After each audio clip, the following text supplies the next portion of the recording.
باب فی خطبۃ النکاح، نکاح کے اندر خطبہ سنت ہے۔ ظاہریہ کے ہاں یہ شرط ہے،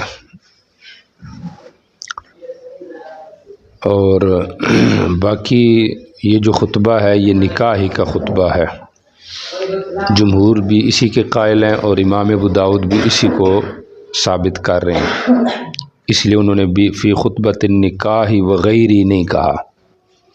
شوافی کا مذہب یہ ہے کہ خطبہ جو ہے جیسے نکاح کے لیے ہے، ایسے ہی دیگر جو معاملات ہیں ان کے اندر بھی خطبہ ان کے ہاں مسنون ہے، مستحب ہے۔ تو شوافی کی دلیل بظاہر آگے روایت میں دیکھیں، فی خطبۃ الحاجۃ فی النکاح وغیرہ، اور ہمارے ہاں غیر سے مراد نماز کا خطبہ ہوگا، سمجھ آ رہی؟ باقی جو عقود ہیں ان کے اندر خطبہ مستحب یا مسنون نہیں۔ جی چلیں جی۔ وبه قال حدثنا محمد بن سليمان الأنباري المعنى حدثنا وكيع عن إسرائيل عن أبي إسحاق عن أبي الأحوص الف لام احد کا الحاجہ مخصوص حاجت یعنی خطبہ نکاح۔ جی الحمد لله نستعينه ونستغفره ونعوذ به من شرور أنفسنا من يهده الله فلا مضل له ومن يضلل فلا هادي له وأشهد أن لا إله إلا الله وأشهد أن محمدا عبده ورسوله يا أيها الذين آمنوا اتقوا الله الذي تساءلون به والأرحام إن الله كان عليكم رقيبا يا أيها الذين آمنوا اتقوا الله حق تقاته ولا تموتن إلا وأنتم مسلمون يا أيها الذين آمنوا اتقوا الله وقولوا قولا سديدا يصلح لكم أعمالكم ويغفر لكم ذنوبكم ومن يطع الله ورسوله فقد فاز فوزا عظيما لم يقل محمد بن سليمان عن۔ تین آیتیں ہیں جن میں تقوی کا ذکر ہے، تو نکاح کے موقع پہ تقوی، یہ شاید اس طرف اشارہ ہے، شراح بھی یہی کہہ رہے ہیں کہ نکاح کے اندر لگ کے انسان لہو و لعب میں مشغول نہ ہو جائے، اور نکاح کی بقا کے اندر تقوی کو بڑی اہمیت ہے، اس لحاظ سے تقوی کی آیات پڑھی گئی۔ باقی یہاں پہ جو پہلی آیت ہے اتقوا اللہ الذی تساءلون به والارحام، تو یہ حضرت ابن مسعود رضی اللہ تعالیٰ عنہ کے مصحف ہوگا۔ مشہور مصحف میں آیت اس طرح نہیں ہے، یا الذین آمنوا اتقوا اللہ الذی، اس طرح نہیں ہے، بلکہ یا الناس اتقوا ربکم الذین تساءلون به والارحام ہے۔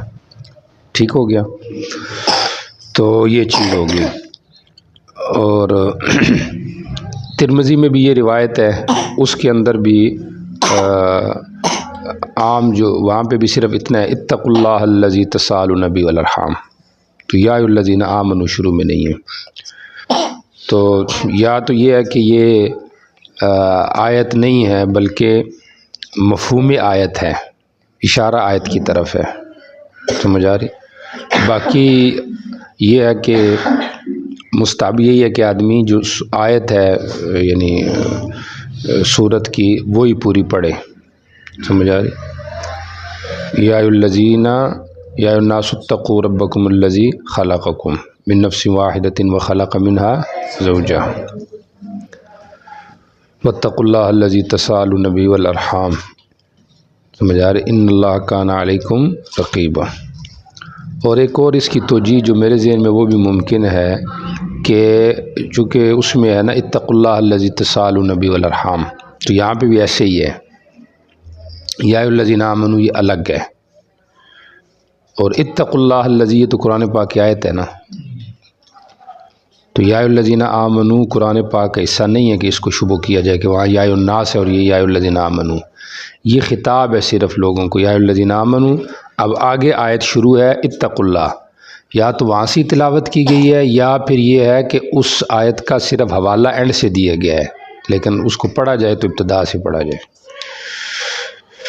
جی چلیں جی۔ وبه قال حدثنا محمد بن بشار قال حدثنا ابو عاصم قال حدثنا عمران عن قتادة عن عبد ربه عن ابي العاصم عن ابي عياض عن ابن مسعود رضي الله تعالى عنه ان رسول الله صلى الله عليه وسلم كان اذا تشهد ذكر نحوه قال بعد قوله ورسوله ارسل بالحق بشيرا ونذيرا بين يدي الساعه من يطع الله ورسوله فقد رشد ومن يعصهما فانه لا يضر الا نفسه ولا يضر الله شيئا. جی وبه قال حدثنا محمد بن بشار قال حدثنا بدر ومحمد قال حدثنا شعبة عن العلاء بن أخي شعيب الرازي عن إسماعيل بن إبراهيم عن رجل من بني سليم قال خطبت النبي صلى الله عليه وسلم أمامة بنت عبد المطلب فأنكحني من غير أن يتشهد.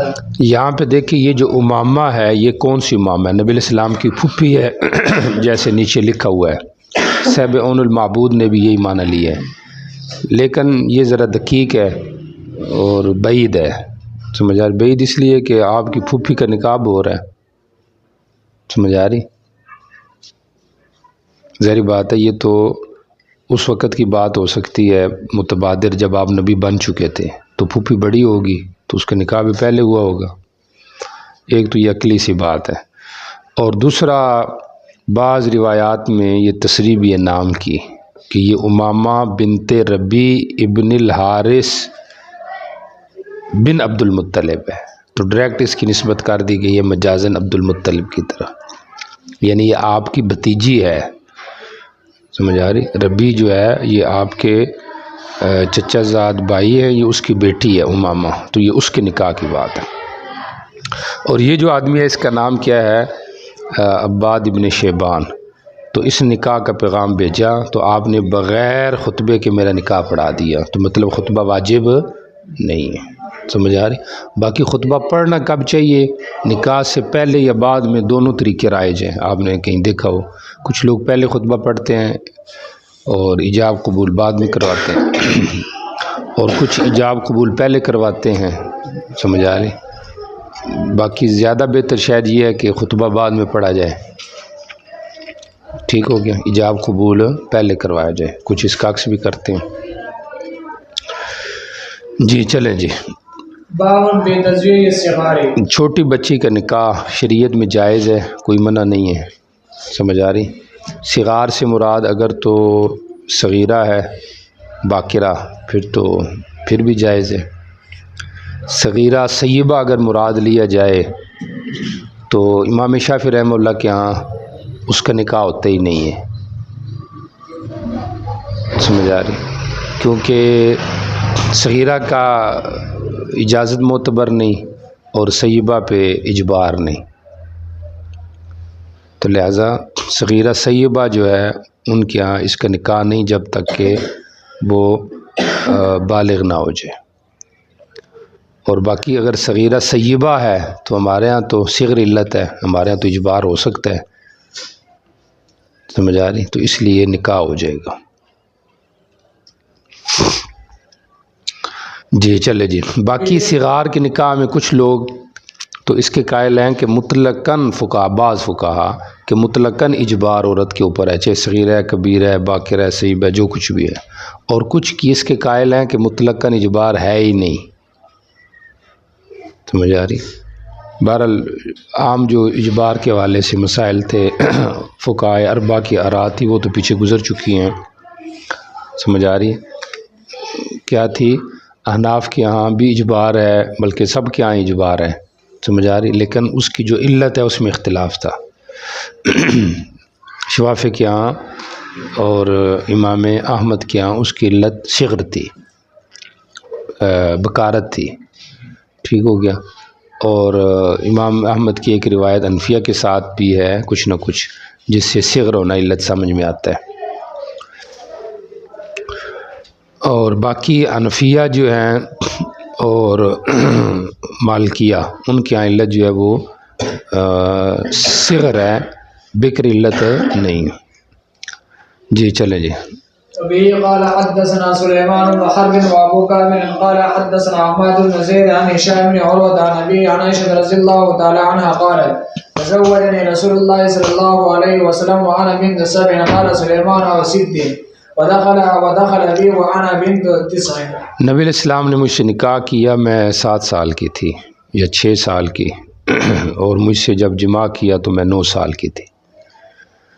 بات سمجھ آ رہی؟ حضرت عائشہ کا نکاح کس عمر میں ہوا؟ رضی اللہ عنہا۔ جمہور اسی کے قائل ہیں جو یہاں پہ حدیث میں موجود ہے۔ بظاہر اس پہ کچھ لوگ یہ اعتراض کرتے ہیں کہ نہیں جی یہاں پہ مضافل معذوف ہے، 17 سال کی تھی یا 16 سال کی تھی، سمجھ آ رہی؟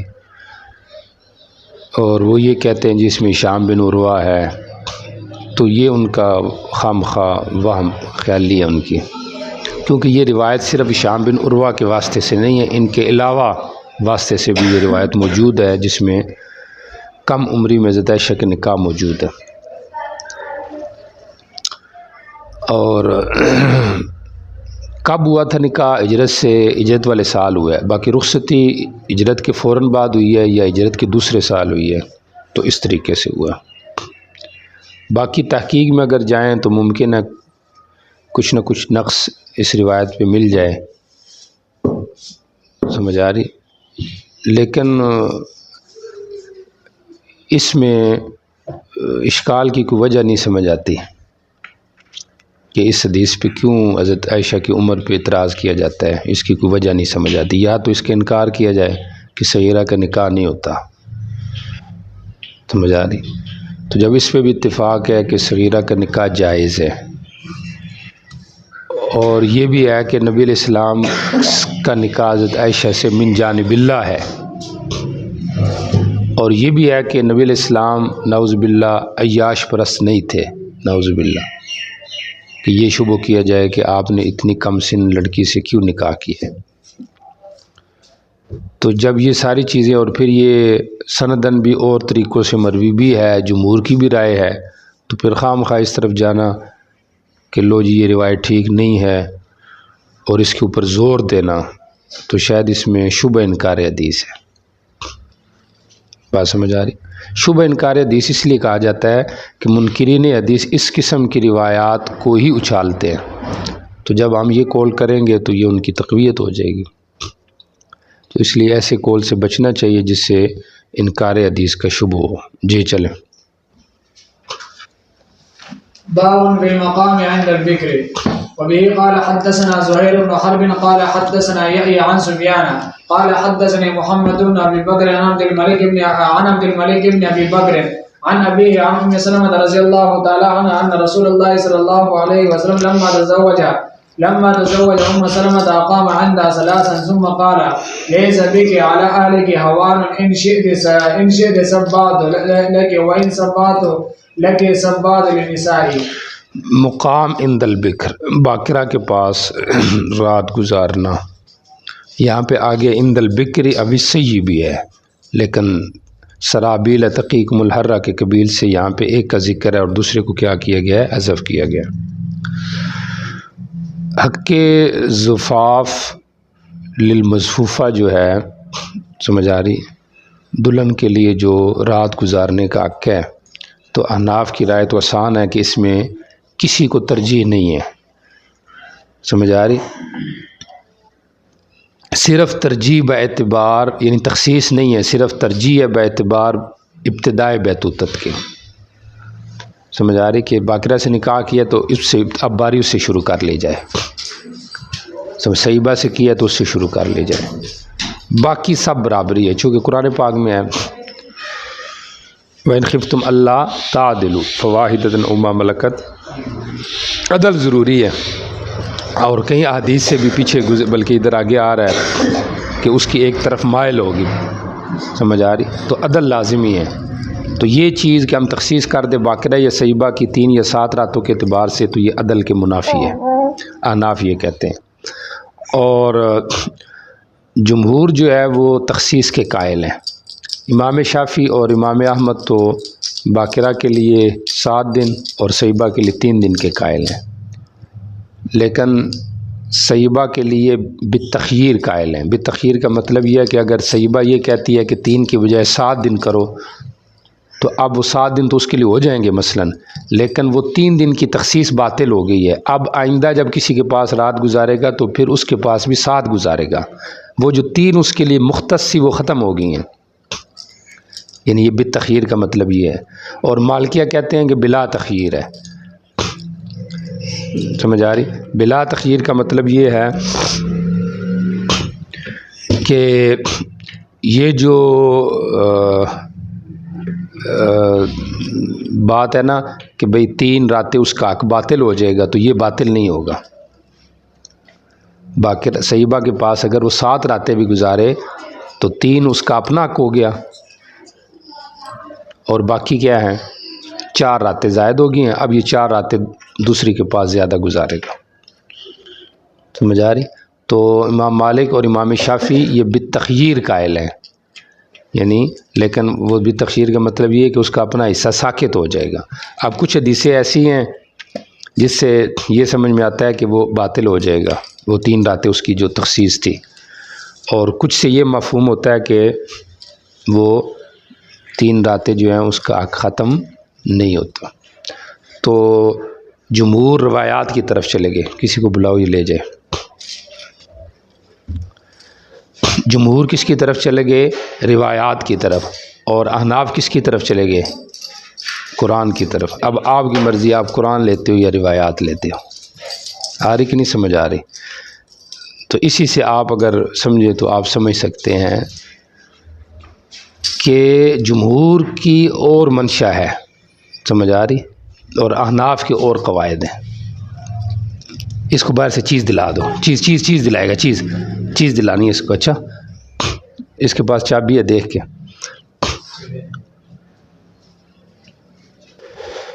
یہی فرق ہے جو آج کل بھی مسئلہ چل رہا ہے، بلکہ کافی عرصے سے چل رہا ہے، بلکہ یہ کافی زمانے سے چل رہا ہے. سمجھ آ رہی؟ خبر واحد کو احناف ترجیح نہیں دیتے قرآن کے مقابلے میں. یہ انفیہ کا اصل ہے، اپنی جگہ پہ بالکل ٹھیک ہے، لیکن اس کا یہ مطلب نہیں ہے کہ 100% یہی صحیح ہے. سمجھ آ رہی؟ یہ ایک وجہ ترجیح ہے، وجہ اجتہاد ہے. باقی یہ ہے کہ جو محدثین ہیں ان کی اپنی رائے ہے، وہ بھی غلط نہیں ہو سکتی. ان کے یہاں خبر واحد سے عقائد کے باب میں بھی تخصیص ممکن ہے، اعمال میں تو ہر جگہ پہ کرتے رہتے ہیں. سمجھ آ رہی؟ تو اب یہ بات کہ بھئی خبر واحد جہاں پہ بھی قرآن کے مقابلے میں آ جائے تو وہ خبر واحد آپ نے گرا دینی ہے، ختم کر دینی ہے، وہ حدیث ہی نہیں. یہ کلیہ اس انداز سے پیش کرنا یا یہ کہنا کہ جس سے یہ وہم ہو کہ بھی ہر جگہ خبر واحد ختم ہو جائے گی، یہ ٹھیک نہیں ہے. سمجھ آ رہی؟ ہاں یہ انداز ٹھیک ہے کہ بھئی ہمارے ہاں یہ آپ کہیں کہ حنفیہ کے ہمارا جو اصول ہے اس میں یہ ہے کہ ہم قرآن کو ترجیح دیتے ہیں. تعبیر بھی یہ ہوتی ہے نا، بھئی قرآن حدیث کا مقابلہ آ جائے سوری معارضہ تو ہم قرآن کو ترجیح دیتے ہیں، حدیث میں تعویل کرتے ہیں. یہ معیار کہیں بھی نہیں ہے حنفیہ کے ہاں کہ حدیث قرآن کے مقابلے میں آ جائے تو وہ حدیث ہی نہیں. سمجھ آ رہی؟ اس طرح تو پھر یہ ساری حدیثیں باب کی ختم ہو اڑ گئی ہیں، کیونکہ قرآن جو مقابلے میں آ گیا. اور ہر جگہ پہ جہاں پہ بھی آئے گا تو حنفیہ تو قرآن کو ہی لیتے ہیں. سب چاہے اب قرآن کیا کہتا ہے؟ وَابْتَغُوا بِأَمْوَالِكُمْ، عورتوں سے نکاح کرو پیسے دے کے. اور جمہور کہتے ہیں کہ بغیر پیسوں کے بھی ہو جاتا ہے. اب وہ ساری روایات آپ اٹھا کے پھینک دو. آپ کو قرآن کہتا ہے پیسوں سے لو، حدیثیں کہتی ہیں کہ وہ زویتک بما معک من القرآن، حدیث کہتی ہے کہ بھی پیسوں سے بھی ہو جاتا ہے، عمل سے بھی ہو جاتا ہے. اور پھر صرف یہ نہیں، حدیثیں جائیں گی، محدثین بھی جائیں گے جنہوں نے یہ باب قائم کیے ہوئے ہے، باب التزویج علی عمل. تو اس کو سمجھنے کی ضرورت ہے اگر آپ کو بھی سمجھ میں آ جائے تو. اچھا جی دیکھیں ذرا جی، چلیں جی. یہ پہلی روایت ہوگی ہے. حضرت ام سلمہ رضی اللہ تعالیٰ عنہ سے روایت ہے، لما تزوج ام سلمہ، جب ام سلمہ رضی اللہ تعالیٰ عنہ نے نکاح کیا تو اقام عندہ ثلاثاً، تو نبی علیہ السلام ان کے پاس 3 راتیں ٹھہرے. پھر آپ نے فرمایا لیسی بکی علی اہلی کی، تیری وجہ سے تیرے اہل پر یعنی میرے اوپر، یا اہل سے مراد خود تیرے رشتہ دار ہیں، ہوان ان کوئی ملامت نہیں ہے. اگر تو چاہتی ہے تو میں تجھے 7 راتیں دیتا ہوں، اور اگر تجھے دوں گا تو باقی عورتوں کو بھی دوں گا. ٹھیک ہو گیا؟ تو وہ حضرات کہتے ہیں کہ یہ ختم ہو گیا، یعنی وہ اس کا اپنا جو 3 راتیں حق تھی صحیبہ کا وہ ختم ہو گیا. اور ہمارے یہاں خبر واحد ہے تو خبر واحد میں سمجھ آ رہی ہے ہم تعویل کرتے ہیں. خبر واحد میں ہم تعویل کرتے ہیں، اور تعویل ہماری وہی ہے جو عام سی ہے کہ اب میں ابتدا تجھ سے کر رہا ہوں 7 راتوں کا، بعد میں اوروں کے پاس بھی 7 گزاروں گا، یہ مطلب ہے، یہ نہیں کہ یہ خاص اس کا حق ہے، تو یہ تعویل ہوگی۔ جی چلیں۔ وبه قال حدثنا وهب بن بقية وعثمان بن أبي شيبة عن هشيم عن حميد عن أنس بن مالك رضي الله تعالى عنهما قال لما أخذ رسول الله صلى الله عليه وسلم سفينة قام عندها 3 زاد عثمان وكان سيبا. قال وحدثني هشيم قال أخبرنا حميد قال حدثنا أنس رضي الله تعالى عنه. ٹھیک ہو گیا۔ وبه قال حدثنا عثمان بن أبي شيبة قال حدثنا هشيم إسماعيل بن علي عن خالد الحزائي عن ابي قلابة عن انس بن مالك رضي الله تعالى عنهما قال اذا تزوج البكر على السيب اقام عندها 7 واذا تزوج السيب اقام عندها 3 ولو قلت انه رفع لصدقت ولكنه قال السنه كذلك۔ جب باقرہ سے سیبہ پہ نکاح کرے تو 7 راتیں اس کے بعد ٹھہرے، اور جب سیبہ سے نکاح کرے تو 3 ٹھہرے۔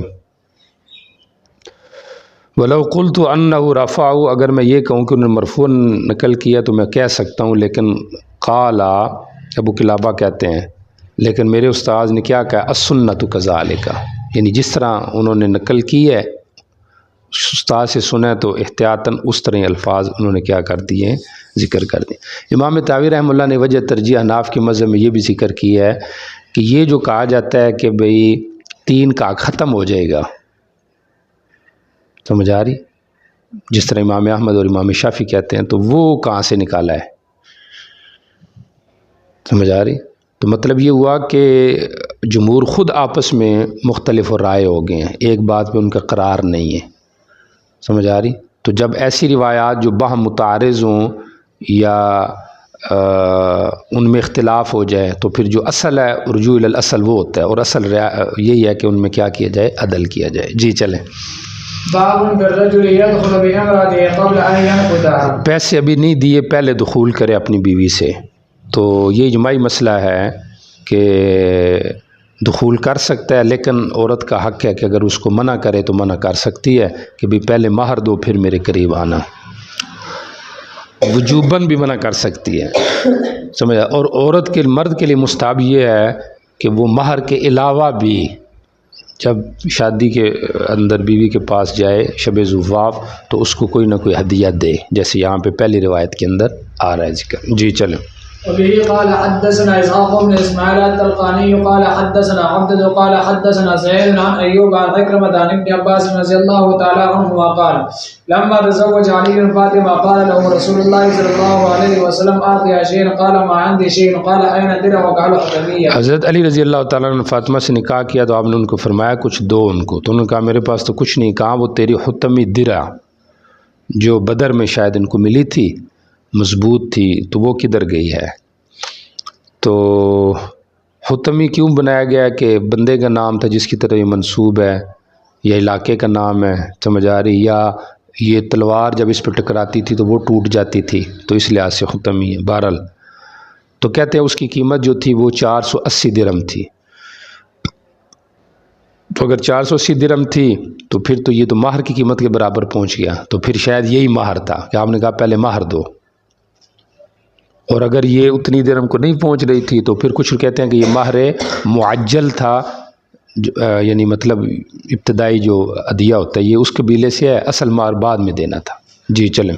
وبه قال حدثنا كثير بن عبيد الحمصي قال حدثنا ابو حيوة عن شعيب يعني ابن ابي حمزة حدثني غيلان بن انس قال حدثني محمد بن عبد الرحمن بن ثوبان عن رجل من اصحاب النبي صلى الله عليه وسلم ان علي رضي الله تعالى عنه لما تزوج فاطمة بنت رسول الله صلى الله عليه وسلم ورضي عنها اراد ان يدخل بها فمنعه رسول الله صلى الله عليه وسلم حتى يعطيها شيئا فقال يا رسول الله ليس لي شيء فقال له النبي صلى الله عليه وسلم اعطها درعك فاعطاها درعه ثم دخل بها۔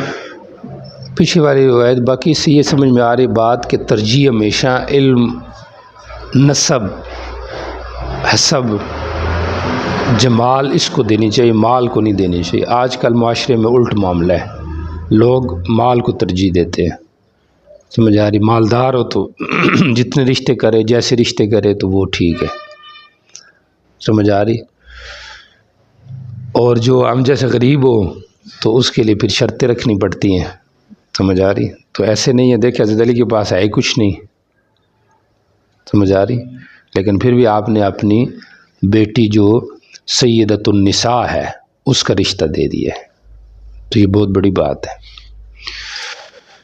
جی چلے۔ وبه قال حدثنا كثير يعني ابن عبيد قال اخبرنا ابو حيوة عن شعيب عن غيلان عن عكرمة عن ابن عباس رضي الله تعالى عنه ومثله. وبه قال حدثنا محمد بن صفاد البزاز قال حدثنا شريك عن منصور عن طلحة عن خصيمة عن عائشة رضي الله تعالى عنها قالت امرني رسول الله صلی اللہ علیہ وسلم ان ادخل امرأة على زوجها قبل ان يعطيها شيئا۔ نبی علیہ السلام نے مجھے حکم دیا کہ میں کسی عورت کو اس کے شوہر پر بغیر دیے جانے کسی چیز کے داخل کر دوں، مطلب یہ ہے کہ بھیج دو، جیسے عورتوں میں رواج اس وقت ہوتا تھا، آج کل تو جدید دور ہے، سمجھ آ رہی، شہروں میں پارلر پہ جاتی ہیں عورتیں، تو پہلے جو گاؤں میں ہوتا تھا تو وہ سیلین جو ہوتی تھی وہ اس کو مطلب سرخی پاؤڈر لگا دیتی تھی، تو حضرت عائشہ کو نبی علیہ السلام نے کہا کہ اگر کسی کو مار نہیں بھی دیا تب بھی اس کو شوہر کے حوالے کر دو، تو مانا یہ واجب نہیں ہے کہ عورت پہلے ہی اپنا مہر لے۔ جی۔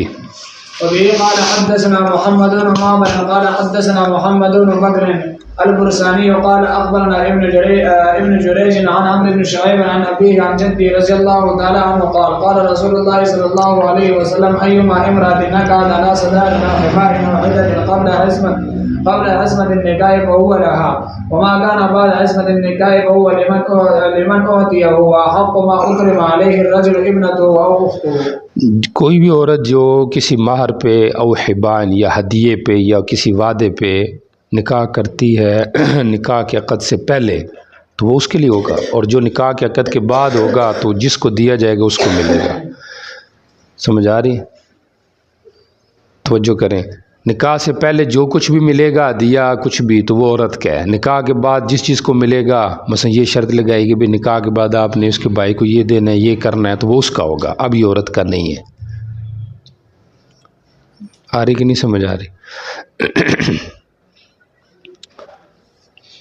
تو یہ جو روایت ہے اس کے اوپر غالباً امام مالک رحمہ اللہ کا عمل ہے، وہ کہتے ہیں کہ جس طرح یہاں پہ حدیث میں ہے اس طرح ہی ہے،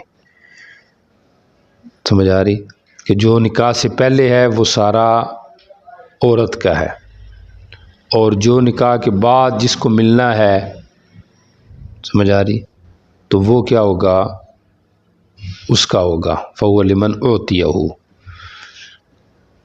یہ اس کا ہوگا جس کو کیا کیا گیا، دیا گیا، یعنی جو اس کے بھائی ہیں جو اس کے رشتہ دار ہیں تو یہ ان کو ملے گا۔ تو مطلب یہ ہے کہ نکاح میں شرط لگائی گئی ہے کسی چیز کی، بات سمجھ آ رہی، کہ بھئی فلاں کو یہ دینا ہے فلاں کو یہ دینا ہے مثلا، تو پہلے تو شروط کے حوالے سے مسئلہ سمجھے، پھر یہ تھوڑا کھل کے سامنے آ جائے گا۔ نکاح میں جو شرائط ہیں وہ 3 قسم کی ہیں، کچھ وہ ایسی ہیں جو عورت کے لیے محض ضرر ہے، جیسے سمجھ آ رہی، گھر سے بالکل ہی باہر نہیں جانا، یا یہ ہے کہ اپنے والدین کو نہیں ملنا، تو ان قسم کی شرائط کا کوئی اعتبار نہیں ہے۔ کچھ ایسی ہے جس میں عورت کے لیے نفع ہی نفع ہے، سمجھ آ رہی، تو اس میں عورت کا اعتبار ہے، سمجھ آ رہی، اس میں عورت کا اعتبار ہے، کسی اعتبار سے ہو، سمجھ آ رہی، مثلا یہ ہے کہ عورت جو ہے وہ اپنے سسرال جا سکتی ہے، پیکے جا سکتی ہے، یا یہ ہے کہ وہ کسی اور شہر جا سکتی ہے، اور وہ جو شرائط ہیں جس کا تعلق عقد سے ہے، سمجھ آ رہی، وہ عورت کے لیے نان و نفقہ کا جو معاملہ ہے تو اس قسم کی شرط بھی واجب الرعایت ہے، تو مطلب جن کا اعتبار جو واجب جو متعلق بالعقد ہیں تو ان کی رعایت واجب ہے، جس میں ضرر محض ہے اس کا کوئی اعتبار نہیں ہے، اور جو نفع سے متعلق ہیں، سمجھ آ رہی، تو اس میں اگر جانبین راضی ہیں تو ان کا بھی اعتبار ہے۔ ٹھیک ہو گیا؟ تو اب یہاں پہ جو کیا کہتے ہیں اس کو، نکاح کے بعد جس کے لیے شرط لگائی گئی ہے تو فَهُوَ لِمَنْ أُعْطِيَهُ، تو یہ اس کے لیے ہوگی جس کو کیا کرے گا،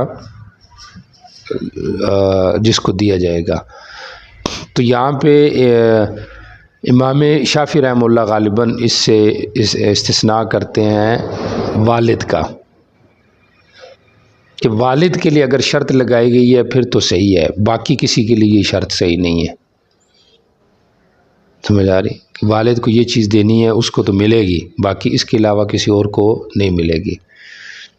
تو بہرحال تقریباً جمہور کے یہاں یہ جو حدیث ہے یہ اپنے ظاہر پر رہی ہے کہ اس طریقے سے عمل کیا جائے گا. سمجھ آ رہی کہ نکاح سے پہلے جو کچھ ملے گا تو وہ عورت کا ہے، چونکہ وہ سمجھیں عورت کا حق ہے، بطور مہر کے ہے. سمجھ آ رہی. اور جو نکاح کے بعد ہوگا تو وہ فَهُوَ لِمَنْ أُوتِيَهُ، تو یہ اس کو ملے گا جس کو کیا کیا گیا ہے، دیا گیا. تو نکاح سے پہلے اگر عورت کو دیا گیا تو وہ عورت کا ہے. سمجھ آ رہی.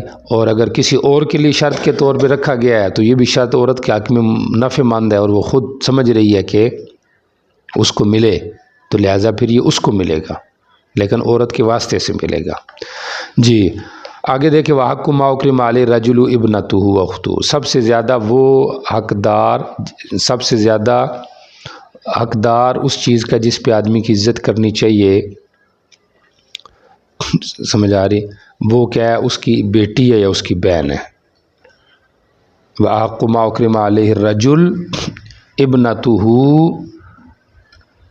او اختہ، یعنی مطلب یہ ہے کہ اپنے سالے کی جو برادر نسبتی ہے اس کی زیادہ عزت کرنی چاہیے، اور یا جو سسر ہے اس کی عزت کرنی چاہیے.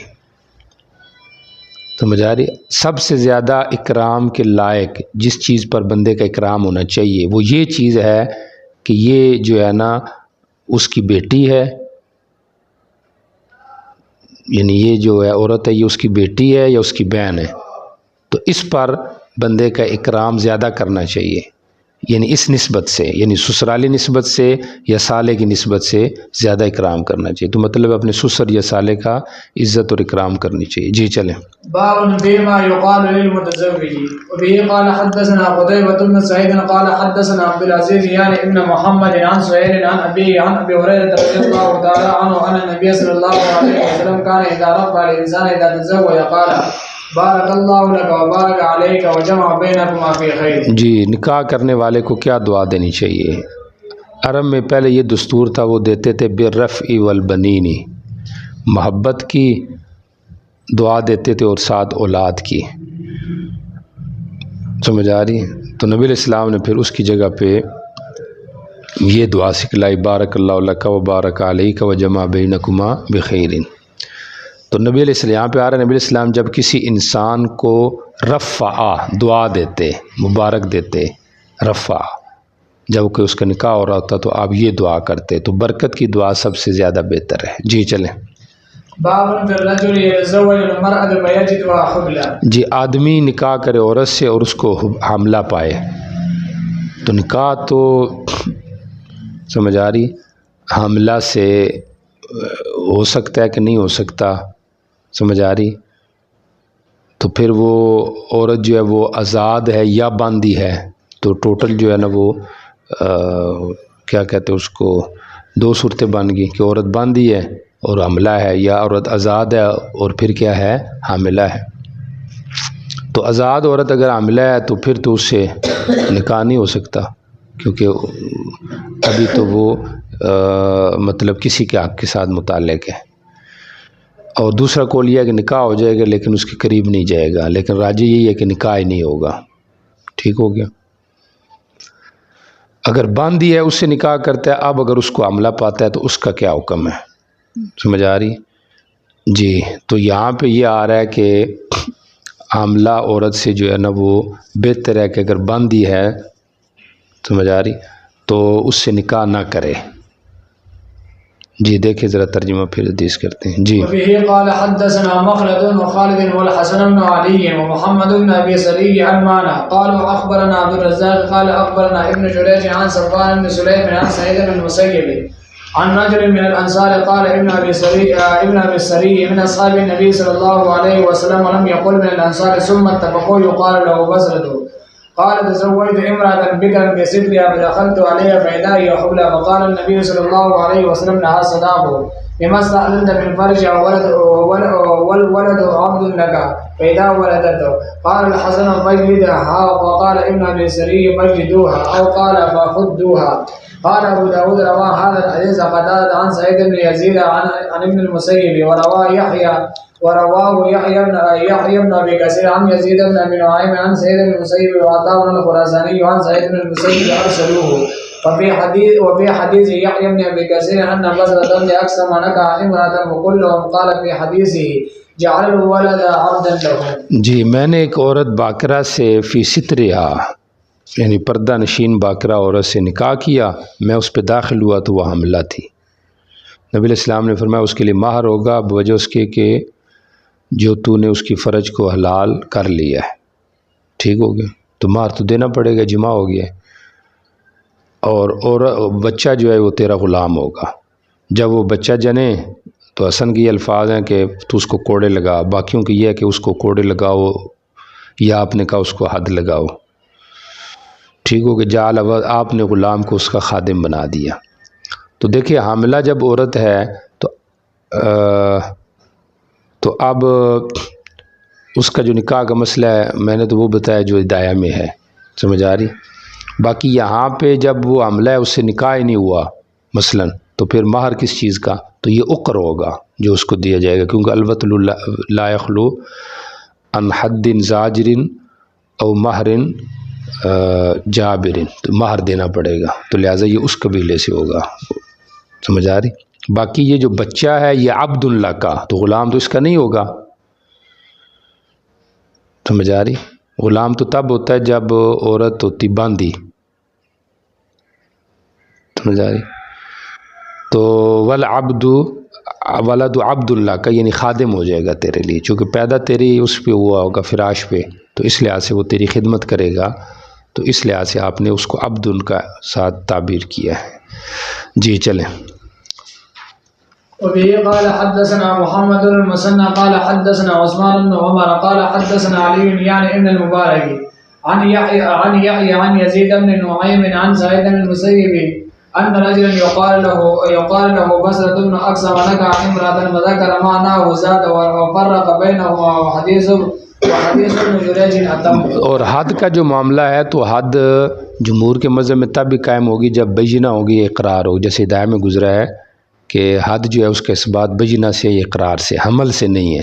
تو یہاں پہ حمل سے بظاہر آپ نے اس کو حد کی بات کی ہے، تو یہ مالکیہ کا مذہب ہے کہ محض حمل سے بھی کسی کے اوپر حد قائم کی جا سکتی ہے۔ تو ہمارے ہاں یہ ہے کہ تعویل ممکن ہے اس نے اقرار بھی کر لیا ہو جی میں نے زنا کیا ہے۔ جی چل۔ باب بالقسم بین النساء، عورتوں کے درمیان قسم کا جو مسئلہ ہے تو نبی علیہ السلام کی جو قسم تھی اس میں دو قول ہیں، آپ پہ واجب تھی قرآن اندازی یا نہیں واجب تھی، چونکہ قرآن پاک میں آتا ہے ترجی منتشا و تو بھی الیک منتشا، تو اس سے ہمارے یہاں یہ ہے کہ آپ کے اوپر قسم واجب نہیں تھی۔ اور باقی آپ قرہ ڈالتے تھے، شوافع جس طرح کہتے ہیں وہ قرہ کے قائل ہیں، تو وہ ہم کہتے ہیں کہ وہ استحبابی تھا تاکہ عورتیں مطمئن ہو جائیں۔ باقی عام جو شادی شدہ آدمی ہیں تو اس کے لیے قسم واجب ہے، سمجھ آ رہی؟ اور حضر میں واجب ہے، سفر میں واجب نہیں ہے، کیونکہ سفر میں تو آدمی نے خدمت لینی ہوتی ہے، خدمت میں تو ساری عورتیں برابر نہیں ہوتی۔ اور جمہور چونکہ قائل ہیں سفر میں بھی قسم کے، تو وہ کہتے ہیں کہ قرآن اندازی کر کے لے کے جائے۔ اگر قرآن اندازی کر کے لے کے جاتا ہے، سمجھ آ رہی، تو پھر یہ ہوگا کہ واپسی جب آئے گا، یعنی دو صورتیں، یا تو قرآن اندازی کر کے لے کے جاتا ہے یا نہیں لے کے جاتا، سمجھ آ رہی؟ اگر قرآن اندازی نہیں کر کے لے کے جاتا تو جتنا حصہ وہ سفر میں کسی ایک عورت کے ساتھ رہا تو باقیوں کے ساتھ بھی اتنا اس نے رہنا ہے، سمجھ آ رہی؟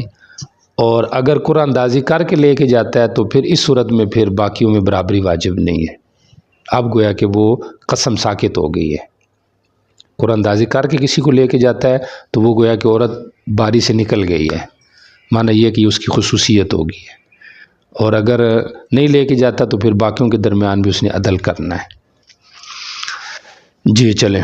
وبه قال حدثنا ابو الوليد الطيالسي قال حدثنا عمام قال حدثنا قتادة عن النضر بن انس عن بشير بن نهيك عن ابي هريره رضي الله تعالى عنه عن النبي صلى الله عليه وسلم قال من كانت له امرأتان فمال الى احداهما جاء يوم القيامه يشقه مائل. ایک کی طرف مائل ہو جائے تو اس کا شک جو ہے اس طرف جھکا ہوا ہوگا. تو نکاح دو کرنے میں فائدے ہیں اپنی جگہ پہ، یہ بات درست ہے، سمجھ آ رہی، لیکن عدل بہت ضروری ہے. آج دو نکاح مطلب افراد تفریط ہی سمجھے، یا تو لوگ کرتے نہیں اور یا پھر کرتے ہیں تو پھر ان میں برابری نہیں کرتے. سمجھ آ رہی، برابری ویسی ہونی چاہیے جیسے حضرت تھانوی رحمہ اللہ سے منقول ہے کہ کوئی بھی چیز ہے تو وہ تول کے دونوں کے درمیان بیچتے تھے. تو اس قسم کی اگر برابری ہو تو پھر تو دونوں عورتیں ساتھ چلیں گی. اور اگر یہ ہو کہ جو جدیدہ ہے اس کی طرف میلان زیادہ ہے اور قدیمہ کو چھوڑ دیا جائے تو پھر اس میں لڑائی ہیں صبح و شام. اور ویسے بھی اگر دونوں کا الگ الگ مکان دیا جائے جس طرح شریعت کہتی ہے تب بھی لڑائی ختم ہو جاتی ہے. سمجھ آ رہی؟ جی چلیں. وبه قال حدثنا موسى بن اسماعيل قال حدثنا عماد عن ايوب عن ابي قلابة عن عبد الله بن يزيد الختمي عن عائشة رضي الله تعالى عنها قالت كان رسول الله صلى الله عليه وسلم يقسم بياته ويقول اللهم هذا قسمي فيما املك ولا تلمني فيما تملك ولا املك يعني القلب. اے اللہ یہ میری تقسیم ہے جس کا میں مالک ہوں، اور جس کا تو مالک ہے اس کے اندر مجھے ملامت نہ کر. سمجھ آ رہے؟ وہ محبت کا ذریعہ، یعنی اگر میں کسی کی طرف زیادہ مائل ہوں تو اس میں میری ملامت نہ کر، کیونکہ میں مالک ہے ہی نہیں دل کا. کیونکہ دل کے بعض غیر فطری رجحانات ہوتے ہیں، اب اس پہ قابو پانا مشکل ہے. سمجھ آ رہی کہ نہیں آ رہی؟ تو اس کے لحاظ سے آپ دعا کر رہے ہیں. جی چلیں. وبه قال حدثنا احمد بن يونس قال حدثنا عبد الرحمن يعني ابن ابي زناد عن هشام بن عروة عن ابيه قالت عائشة رضي الله تعالى عنها يا ابن اختي اے بھتیجے جی كان رسول الله صلى الله عليه وسلم لا يفضل بعضنا على بعض في القذف من مقصي عندنا. آپ کسی کو ترجیح نہیں دیتے تھے رات گزارنے کے اعتبار سے ہمارے درمیان. جی. وكان قل يوم الا وهو يطوف علينا جميعا فيدنو من كل امرأة من غير مسيس حتى يبلغ الى التي هو يومها فيبيت عندها. دیکھیں وکان قل یومن، اور بہت کم دن، سمجھ آ رہی، ایسے بھی ہوتا تھا کہ آپ ساری بیویوں کے پاس چکر لگاتے تھے.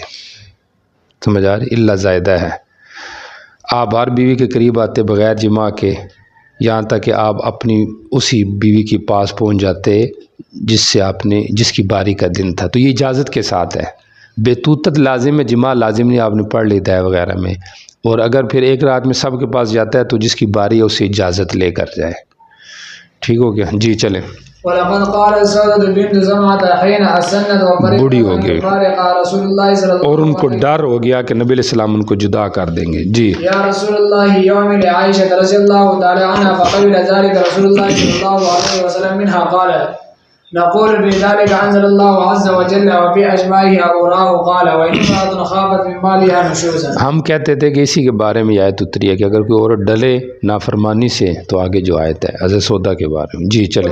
قال حدثنا يحيى بن معين ومحمد بن عيسى المعنى قال حدثنا عباد بن عباد عن عاصم عن معاذ عن عائشة رضي الله تعالى عنها قالت كان رسول الله صلى الله عليه وسلم يستأذن اذا كان في يوم المرأة منا بعد ما نزلت ترجي من تشاء منهن وتؤوي إليك من تشاء. آپ اجازت لیتے تھے ہم سے جب عورت کی کسی بارے میں ہوتے تھے نا، پھر آپ دوسرے کے پاس جاتے. جی. قالت معاذ وقلت لها ما كنت تقولين لرسول الله صلى الله عليه وسلم قال كنت أقول إن كان ذاك إلي لم أوصل أحدا على نفسي. ٹھیک ہو گیا. تو آپ مجھ سے کہتے کہ بھئی کیا کروں، میں چلا جاؤں کسی کے پاس؟ تو میں کہتی آگے سے کہ اگر یہ میری طرف ہے نا معاملہ تو میں کسی ایک کو اپنے آپ پر ترجیح نہیں دیتا، آپ کسی اور کے پاس نہ جائیں. بات سمجھ آ رہی؟ جی چلیں. وبه قال حدثنا مسدد قال حدثنا مرحوم بن عبد العزيز على عطار قال حدثنا ابو عمران الجوني عن يزيد بن بابونوس عن عائشة رضي الله تعالى عنها ان رسول الله صلى الله عليه وسلم بعث الى النساء يعني بمرضه فاجتمعنا فقال إني لا أستطيع أن أدور بينكن فإن رأيتن أن تأذن لي فأكون عند عائشة رضی اللہ تعالی عنہ فعلتن فأذن له. دیکھیں توجہ کریں، یہ جو ترجی منتشاؤ نا، اس آیت شان نزول سے تو یہ پتہ چل رہا ہے کہ اب اس کے بعد قسم واجب تھی، تو اس لیے آپ پوچھ رہے تھے کہ میں جاؤں یا نہ جاؤں. سمجھ آ رہی؟ یہ ایک آیت کی تفسیر یہی ہے، اور دوسری تفسیر اس کی الٹ ہے. سمجھ آ رہی کہ اب آپ کی تقسیم ختم ہو چکی تھی. سمجھ آ رہی کہ نہیں آ رہی؟ تو اس میں دو قول ہیں اس آیت کی تفسیر میں، کہ آپ کی یعنی اس کے بعد آپ پہ کیا ہو گیا، وہ واجب ہو گیا، یا پھر آپ کے لیے مستحب تھا قسم. اچھا جی، تو ہم اس کو لیتے ہیں جس سے یہ ہے کہ آپ کے اوپر باری ختم ہو گئی تھی. بات سمجھ آ رہی؟ تو آپ اجازت لیتے ہوں گے تو مطلب ممکن ہے کہ استحباباً لیتے ہوں گے اجازت. سمجھ آ رہی؟ اچھا جی، باس النسائی فی مرض، آپ نے اپنی عورتوں کی طرف پیغام بھیجا، وہ اکٹھی ہو گیا، آپ نے کہا لا استطیع ان دور، میں تمہارے درمیان اب آؤں جاؤں تو یہ میں طاقت نہیں رکھتا، اگر تم چاہتی ہو تو مجھے اجازت دے دو، میں حضرت عائشہ کے پاس ہو جاؤں تو اجازت دے دو. تو انہوں نے اجازت دے دی. آپ حضرت عائشہ کے بعد جاتے حضرت میمونہ کے پاس، اس طرح باری تھی، پھر سب راضی ہوگی جی ٹھیک ہے جہاں آپ خوش ہیں. جی چلیں. وبه قال حدثنا احمد بن عمرو بن سعد قال حدثنا ابن وهب عن يونس عن ابن شهاب ان عروة بن الزبير حدثه ان عائشة رضي الله تعالى عنها زوج النبي صلى الله عليه وسلم قالت كان رسول الله صلى الله عليه وسلم اذا اراد سفرا اقرا بين نسائه فأتيتهن خرج سام وخرج بها معه وكان يقسم لكل امرأة منهن يومها وليلتها غير ان سعودة بنت زمعت وهبت يومها لعائشة رضی اللہ تعالی عنہ. جی، وکان یقسم لکل امرأۃ منہن یوم، دن رات آپ تقسیم کرتے تھے. سودا ابن زمع نے اپنی باری حضرت عائشہ کو دے دی تھی. جی چلیں. یشترط لها دارا، عورت کے لیے اس کے دار کی یعنی اس میں ٹھہرنے کی شرط لگائے کہ جی آپ کو میں یہاں ہی رکھوں گا، یہاں سے نہیں لے کے جاؤں گا. تو اس قسم کی جو شرط ہے اس کا کیا اعتبار ہے؟ سمجھ آ رہی؟ تو یہ جو شرط ہے اس قسم کی، تو امام احمد اس کے قائل ہیں کہ اس قسم کی شرط کا افعال لازم ہے. سمجھ آ رہی؟ اور باقی شروط کی 3 قسمیں آپ کے سامنے ذکر کی ہیں. سمجھ آ رہی کہ 3 قسمیں شرطوں کی. تو ہمارے ہاں شور کے اوپر اس قسم کی شرط کا افعال لازم نہیں ہے. سمجھ آ رہی؟ اس قسم کی شرط کا افعال لازم نہیں ہے، بلکہ اس کو وہ ختم بھی کر سکتے ہیں. جی چلیں. وبه قال حدثنا عيسى بن حماد قال اخبرنا ليس عن يزيد بن ابي حبيب عن ابي الخير عن عقبة بن عامر رضي الله تعالى عنه عن رسول الله صلى الله عليه وسلم انه قال ان حق الشروط ان توفوا به ما استحللتم به الفروج. سب سے زیادہ لائق شرطوں کے جن کو تم پورا کرو وہ ہے جس سے تم اپنی شرطوں فروج کو حلال کرو. مقصد یہ ہے کہ جو نکاح کے موقع پہ شرطیں لگائے گی ان کا اعتبار ہے. اب انہی جو 3 قسمیں پیچھے آپ کو بتائی تھی کہ جس میں عورت کے لیے ضرر محض ہے اس کا کوئی اعتبار نہیں. ٹھیک ہو گیا؟ اگر نفع محض ہے تو پھر اس کا اعتبار ہے. سمجھ آ رہی؟ اور اگر متعلق بھی حق العقد ہے تو پھر اس کا بھی اعتبار ہے. تو یہاں پہ کیا ہے؟ پھر رجل یشترط لہا دارہا. سمجھ آ رہی؟ تو بظاہر عورت کے حق سے لگ رہی ہے کہ اس میں نفع محض ہے، تو پھر حنفیہ کے مذہب میں یہی ہوگا کہ اس کا شرط کا اعتبار ہے. یعنی مرد نے جب شرط لگائی ہے تو اس کو پورا کرے، نہیں کرے گا تو گناہگار ہوگا. سمجھ آ رہی؟ امام احمد کے ہاں تو مطلقاً جس قسم کی بھی شرط رکھی گئی ہے نکاح میں اس کا افعا واجب ہے. ہمارے ہاں جس شرط میں عورت کا نقصان ہے اس کی افعا لازم نہیں ہے. سمجھ آ رہی؟ ممکن ہے عورت نے پہلے یہ شرط لگائی ہو کہ مجھے یہاں سے نہیں نکالنا، بعد میں وہ اس کے لیے مضر بن گئی ہو. سمجھ آ رہی؟ جی چلیں. باب فی حق الزوج علی المرأة. جی، شوہر کا حق بیوی پر کیا ہے؟ تو بہت سارا حق ہے. والدین بلکہ شوہر کا حق شادی کے بعد بیوی کے اوپر سب سے زیادہ حق جو ہے وہ اس کے شور کا ہوتا ہے، والدین سے بھی زیادہ. جی چلیں.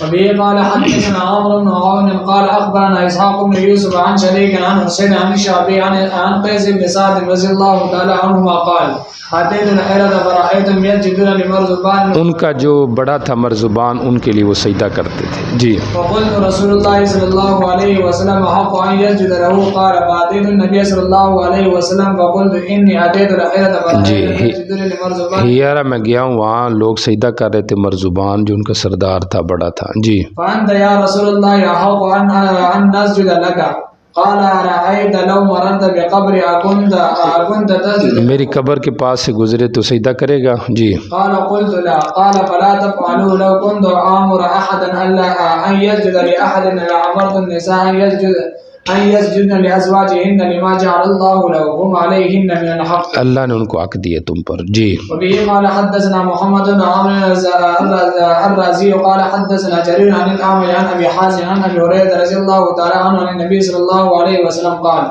اذا دعا الرجل امراته الى فراشه فلم تأتي بعد غضبان عليها لعنتها الملائکہ حتی تصبح. شور بیوی کو بلائے بستر کی طرف اور نہ آئے اور وہ غصے میں گزارے تو اس پہ لعنت ہوتی ہے عورت پہ یہاں تک کہ وہ صبح کر لے. جی چلیں. جی. باب بحق المرأة على زوجها. ٹھیک ہو گیا. قال حدثنا موسى بن اسماعيل قال حدثنا عماد قال حدثنا ابو قزعة الباهلي عن حكيم بن معاوية القشيري عن أبيه قال قلت يا رسول الله ما حق زوجة أحدنا عليه. جی. قال أنت تدعم کھانا کھلاؤ اس کو جب تو خود کھائے. جی. ولا تضرب الوجه ولا تقبح ولا تجهر الا في البيت. تو قبح کا معنی قبح اللہ وجہ کہ اس طرح کے الفاظ نہ کہے، یا لا تقبح کا معنی اس کے چہرے کو مار مار کے برا نہ کرے. اور ہجران اگر کرے تو ترک مبیت کے اعتبار سے گھر میں ہی کرے، عورت کو اپنے گھر سے باہر نہ نکالے. جی چلے. وبه قال حدثنا محمد بن بشار قال حدثنا يحيى قال حدثنا باز بن حكيم قال حدثنا ابي عن جدي قال قلت يا رسول الله نساؤنا ما نأتي منهن وما نزل. جی. ہماری عورتوں سے کون سی وہ چیز ہے جس کو ہم کریں اور چھوڑیں. جی. قال انت حرزك ایت حرسکا، جس طریقے سے آئے. جی. وأطعمها إذا طعمت واقصها إذا اتصيت ولا تقبل وجهها ولا تزرب. قال ابو داود روى شعبة تطعمها إذا طعمت وتقصها إذا اتصيت.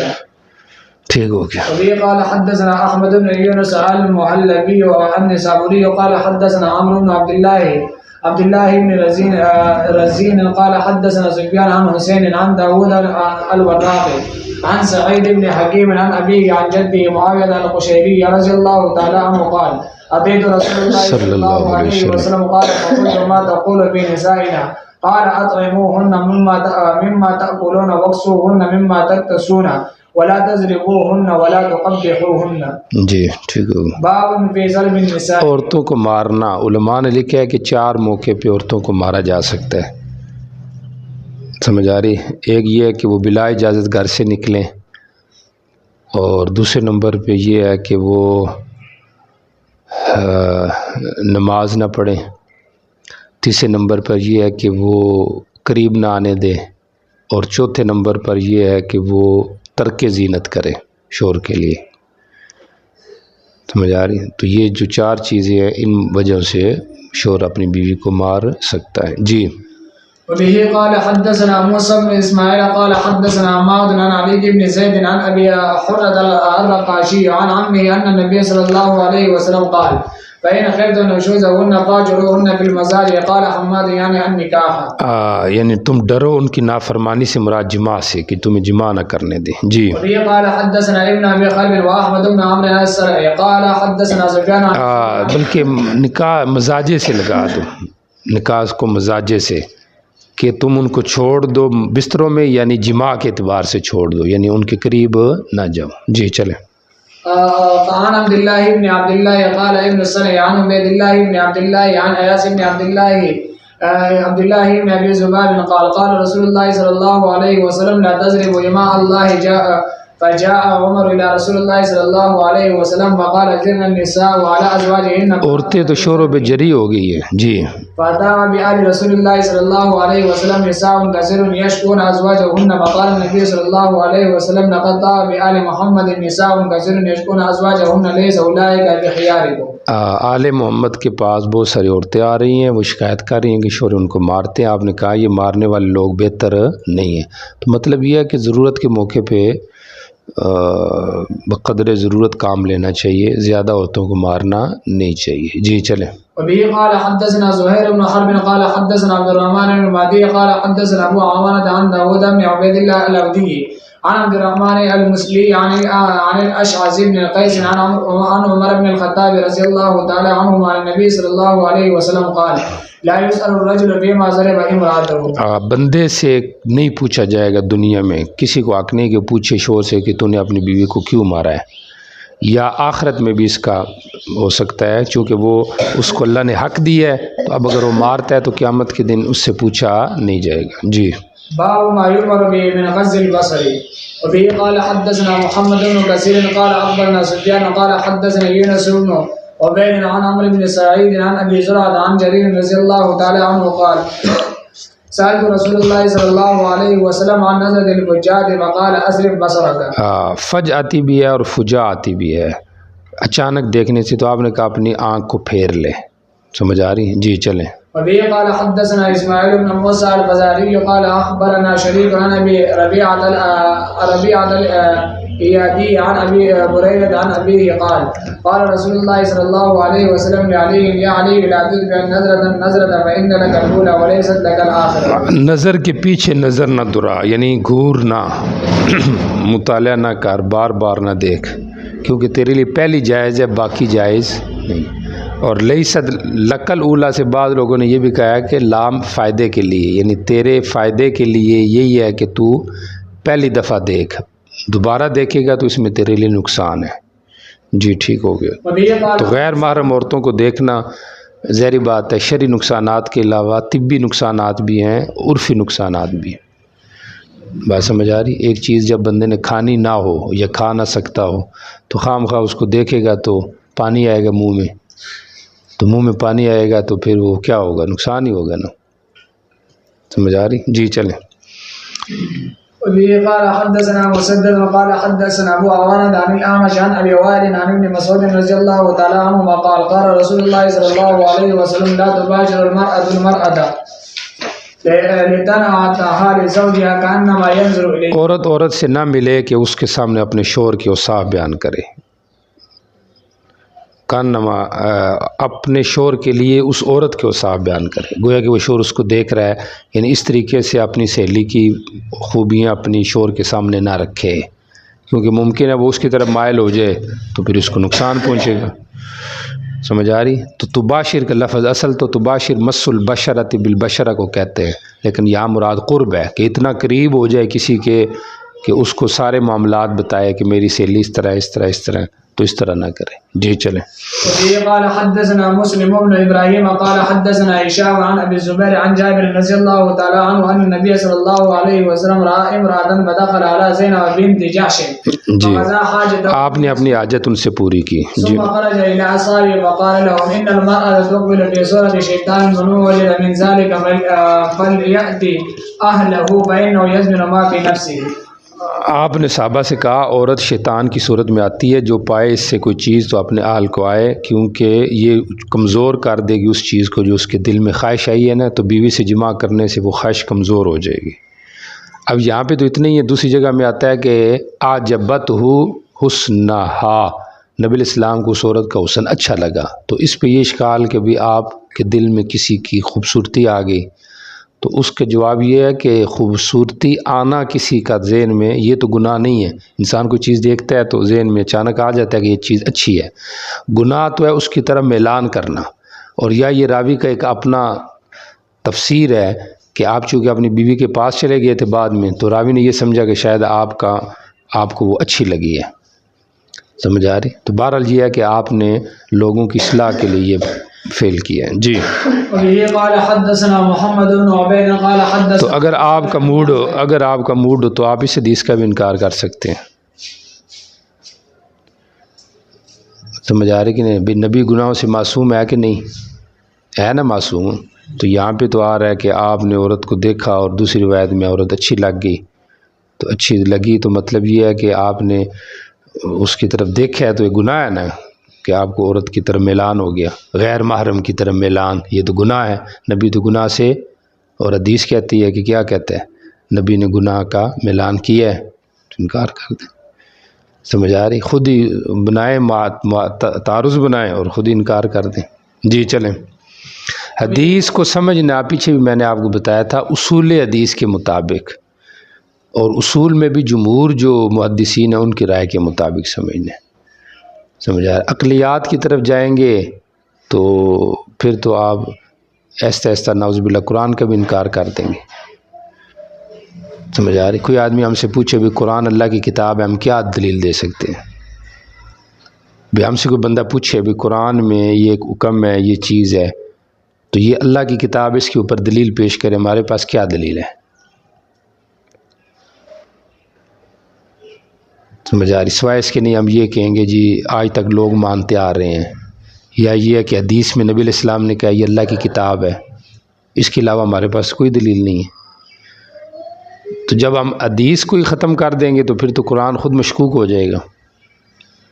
جی چلیں۔ وبه قال حدثنا محمد بن عبيد قال حدثنا ابو سلمة عن معمر قال اخبرنا ابن طاووس عن ابي عن ابن عباس رضي الله تعالى عنهما قال ما رأيت شيئا اشبه باللمم مما جی ٹھیک قال ہوگا۔ ابو هريرة رضي الله تعالى عن النبي صلى الله عليه وسلم ان الله كتب على ابن ادم حظه من الزنا أدرك ذلك لا محالة فزنا العينين النظر وزنا اللسان المنطق والنفس تمنى وتشتهي والفرج يصدق ذلك ويكذب۔ حضرت ابن عباس اللہ تعالیٰ عنہ کہتے ہیں کہ میں نے کوئی چیز نہیں دیکھی جو زیادہ مشابہ اللمم کی، وہ قرآن پاک میں تھا الا اللمم، اس کے زیادہ مشابہ اس سے جو ابو ہریرہ نے حدیث میں کہی، یعنی حدیث ابو ہریرہ اللمم کی تشریح کر رہی ہے۔ سمجھ آ رہی؟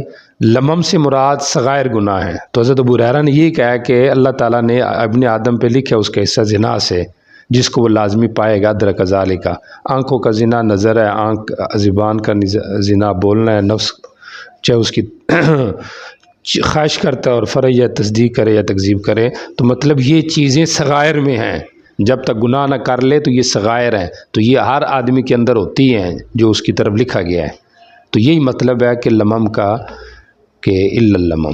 جی چلیں۔ وبه قال حدثنا موسى بن اسماعيل قال حدثنا حماد عن سهيل بن ابي صالح عن ابي عن ابي هريره رضي الله تعالى عنه ان النبي صلى الله عليه وسلم قال لكل ابن ادم حظه من الزنا بهذه القصه قال واليدان تزنيان دونوں آدمی زنا